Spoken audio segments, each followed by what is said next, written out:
Ay. Nima Dilfuza, nima bo'ldi? Shu kablukda yuraverib oyog'imga varikozlar chiqib ketdi, Mardon aka. Birorta yaxshi klinika bormi ekan, varikozlar davolaydigan? Farg'onada zo'r klinika bor, varikozlaringizni umuman yo'q qiladi. Eshitmaganmisiz? Oybekda bor-ku. Yo'q. Yurib boraman. Yuringchi. Dilfuza, mana Farfleris klinikasi bu yerda varikozlarni davolashadi. Mana 10 yil oldin varikozlarni davolatganman. Shuncha zo'r menikini ham davolab qo'yishsin. Albatta, ketdik. Dilfuza, Farfleris klinikasi 2005-yildan beri ishlaydi. Bu yerda 6 xil usulda varikozlarni davolashadi.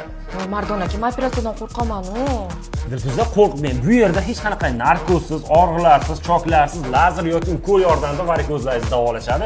Yarim soatda hamma yo'g'ingizni davolab, chopqilab yuziga ketaverasiz. Bo'lmasa qo'rqmasam bo'laveradi. Albatta. Bu yerda ayol bemorlar uchun ayol vrachlar xizmat ko'rsatishar ekan. Farg'ona tezkor nomidan kelgan bemorlar uchun konsultatsiyaga 20% chegirma qilib berishar ekan. Bemorlarning yoshlari chegaralanmagan ekan, kelaverasizlar. Manzil Farg'ona shahar Oybek rodbonda, arqasi bolalar uyining ro'parasida. Batafsil ma'lumot uchun quyidagi raqamlarga bog'laning. Bu videoni varikozi bor odamlarga jo'natib qo'yinglar.